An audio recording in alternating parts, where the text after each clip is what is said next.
Inject this chart into my veins. Inject it straight in.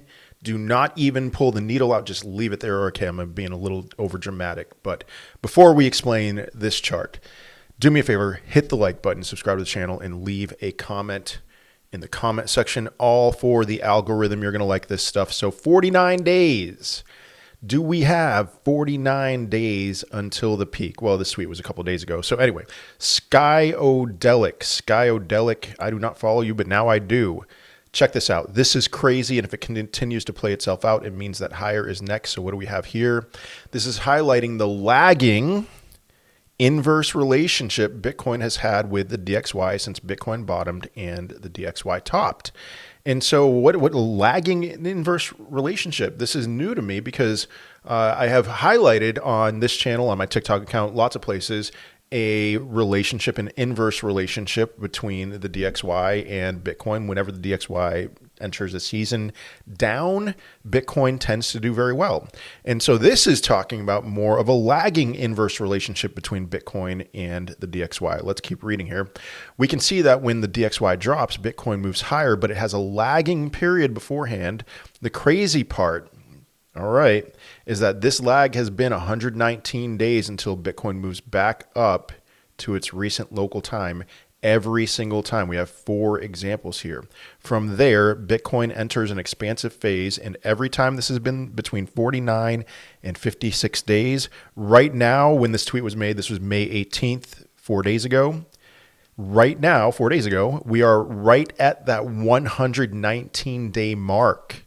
If this continues to play out, we're heading into price expansion next week for at least 49 days. Whoo! 49 days, 7 weeks.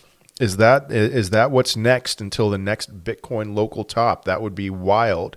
That would put us in July, and then maybe we'd cool off a little bit there. So I am not saying that this is absolutely going to happen, but we have 4 examples here of an expansive phase. Now, here's something I want to point out. I mean, you can see this 56-day period here. It's not like there was a huge expansion at that point in 2023, but it was a move up. It was a 25% move up even, so great. Expansive phase number 2, of course, we all remember early 2024, the most exciting time, one of the most exciting times at least of this run. Expansive phase number 3, here we go, 49 days between November and December.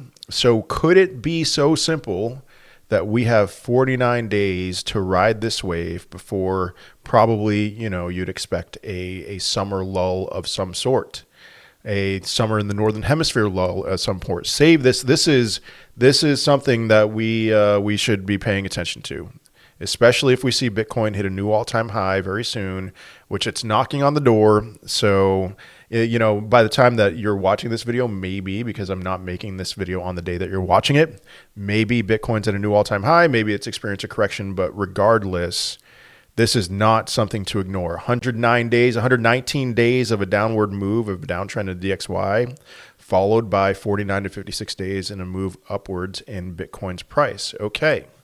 Glassnode, a few different charts here with Glassnode. Bitcoin's strong price performance as of recent has significantly improved investor portfolios, prompting many to de-risk and take profit. That sounds bad, but you've got to understand when the price goes up, people are going to take profit. This wave of fresh capital inflows has pushed Bitcoin's realized cap to a new all-time high of $900 billion, a major milestone in the asset's history. Discover more week on chain below, blah, blah, blah. Anyway, I don't care about Ethereum key pricing levels, but there were some other charts I wanted to look at here. Bitcoin euphoria zone, long/short-term MVRV ratios. I talk about the MVRV score a lot. That is currently at 2.33.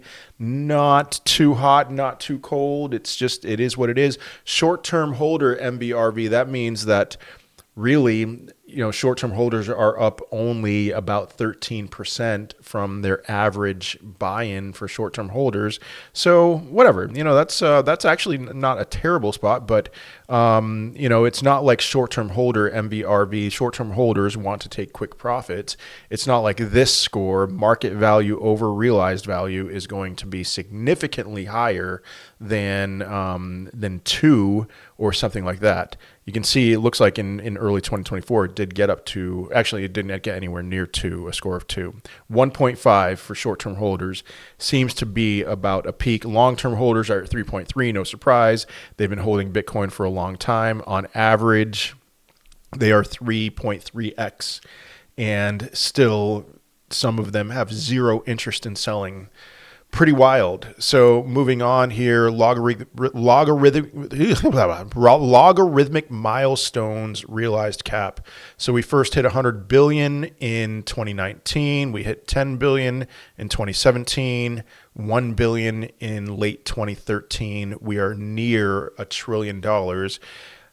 I hope by now you know what realized cap is. That is the average, the total sell price. So every Bitcoin in history, the last time that Bitcoin was sold, that is that individual Bitcoin's realized price, sold price. You combine all of that, that gives you the realized cap. I hope that makes sense. If not, just Google it. And so it is a significant thing whenever we reach a new milestone, because that means that this is a floor of sorts being raised. And so when will we get to $1 trillion? I would assume sometime in 2025, but we will see. Moving on. Hedge funds remain just as long on Bitcoin at 104K as they were at 83K. Another piece of evidence that I would say that this rally still has legs to it. You know, I've shared different perspectives of interest being very low, and I'm going to actually, how about I just go there now? Google search interest is very, very low right now for Bitcoin. You factor that in with, you know, if ever you're on my live streams on TikTok and you hear me complain about this guy, Foregone, who comments all the time, Foregone is very near capitulation. On my last member live stream or subscriber live stream on TikTok, he was like, I'm ready to give up. And here we are with Bitcoin at in the mid aughts, you know, 100,000s, and this guy's ready to throw in the towel. Here we are with the total altcoin market cap in a clear uptrend, and people are still in despair. Hedge funds, smarter money than just general retail, they're just as bullish now as they were at 83K. That's something. That's another thing to keep in mind. All right, did want to point out, you know, Google search interest, my goodness, man, this rally is so much different than every rally we have had so far. This is a disbelief rally. This is not the same as November. It is not at all the same as early 2024, as October 2023. This one is different. People are just, the sentiment right now is similar to bear markets, honestly. And so what do we make of that? I mean, really, you know what I would say the sentiment is? It's really similar to early 2023, which makes sense in some regards because altcoins, they're after the most recent bottom, I mean, a lot of them did go back down to their bear market bottoms. Some of them went even lower than their bear market bottoms. And so if you're a Bitcoin holder, things are going just fine. But if you're an altcoin holder, not so much. So really interesting to see what we have going on here. Now, expanding into economic things, something I want to point out, okay, M2 money supply has now been expanding at 4.1%. The rate of expanding is increasing. We can see that. After having reached its deepest contraction in 65 years, this is very constructive for the stock market. Something I just want to point out is, you know, you guys are looking at that Bitcoin overlaid with M2 money supply chart telling you that Bitcoin's going to go to $140,000 by July and $160,000 by August. And I'm telling you, we're probably going to deviate from that. But if you look at where we are right now in comparison to any time in the past, it's not like M2 on a global scale is increasing by all that much. I mean, look at what we had here in 2020 and in 2021, which I do believe we're going to have another period like that. That is the time when I'm going to be a lot more bullish on crypto, on risk on activity than I am right now. Now's an opportunity to make money. There will come a time when there's an opportunity to make life-changing gains. I don't think we're quite there yet. So just something to keep in mind. Moving on, here's a different argument, I suppose. Federal Reserve's reverse repo facility is plummeting. QE and money printing will start aggressively when this drains to zero. Bitcoin will explode. Now, okay, this can still take some time. Let's be a little bit more level-headed here than Bitcoin will explode. But reverse repos, that is how do you understand reverse repos if you've never heard of it? Just a short-term opportunity for banks to inject some quick liquidity into the market, essentially. And so you can see that we're getting pretty close to zero, and this wasn't really all that much of a thing before COVID. I mean, look at it. Look at the chart, but it's a thing now. And so what happens if and when this gets to zero is, will there need to be other ways to interject so that there can be quick liquidity inserted into the market? And what if that liquidity is quantitative easing and money printing? We shall see, but that sounds bearish for the dollar. Something that I found to be interesting, so Peter Lynch's favorite metric is the PEG ratio. Under 1.0 is a bargain, over 2.0 is pricey. Here's how big tech starts up. So Tesla, Google, Apple, Microsoft, Meta, Netflix are all overpriced. Amazon and Nvidia, if we're just talking about the Magnificent Seven, they are not overpriced.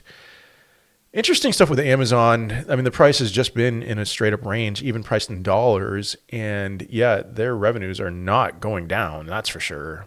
So Amazon is much more of a bargain now than it was at this point in 2020, and it really hasn't gone up since 2020 all that much. Really interesting to see Nvidia where it is, AMD as well on this chart, especially because I've been kind of a bear on Nvidia. To see that they're actually in a decent position makes me want to reevaluate more than I have. So another thing that might interest only me, we have from Boring Business here. Apollo just released a 121-page deck on U.S. real estate and housing outlook. Some charts that caught my eye. This kind of blows me away. Median age of home buyers is now 56 years old compared to 31 years old in 1981. That's not what blows me away. I saw a tweet, and I think it's actually true based off this chart, that the median home buyer in 2007 was born in 1968. And the median home buyer today was born in 1968. Oh my goodness. I mean, you can see that right here. Median age of home buyers is now 56 years old. If you consider the fact that we're not halfway through the year, that means that they were born in 1968 and not 1969. So for the last almost 20 years, the median home buyer has pretty much been born in 1968. That's really depressing for younger people, I'm sure, for Gen Z or millennials. Oh my goodness, that's insane. That's just blows me away. What other charts do we have here? So we can see current conditions for buying houses: bad, high interest / tight credit, way worse than 2008. Way worse. Okay. We have mortgage rates today significantly higher than effective rate on rising mortgage debt. So this is pretty much the average of all mortgages, which means what? There's not going to be a lot of refinancing. There's not going to be a lot of selling your home when you have such an incredible deal on your mortgage rate. That is rising, but it's still so much higher than you look historically. Man, we are in an interesting time right now. A record 34% of Americans today say that they would not rent if they were going to move. Interesting. And an interesting chart that has nothing to do not all that much with housing, but U.S. population demographics remain a tailwind to housing demand.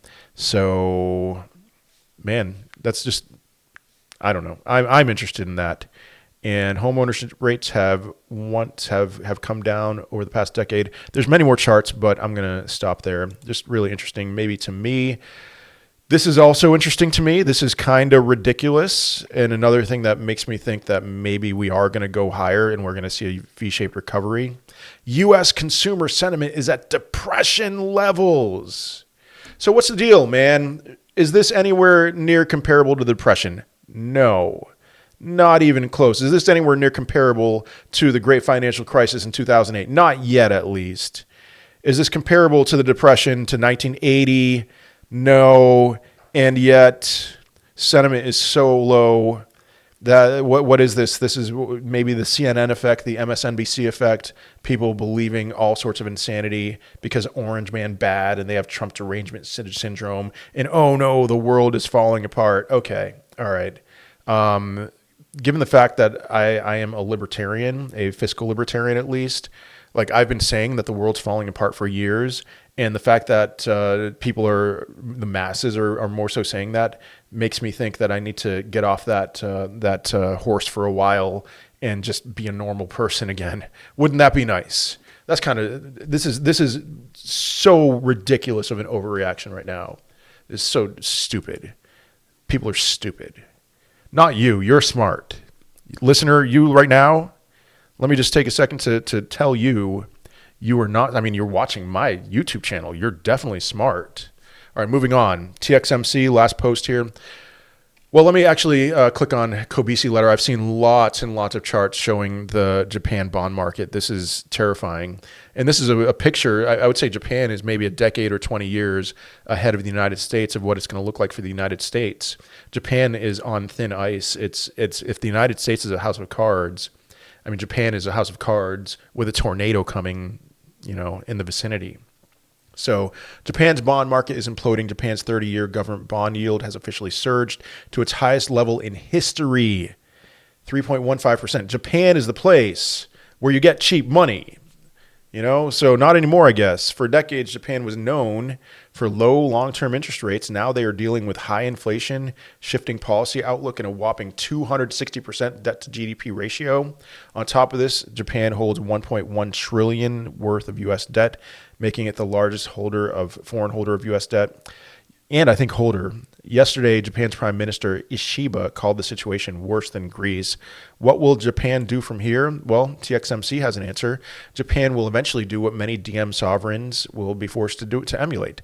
Stimulate broad economy growth and repatriate capital invested abroad to drive local investment and nominal GDP.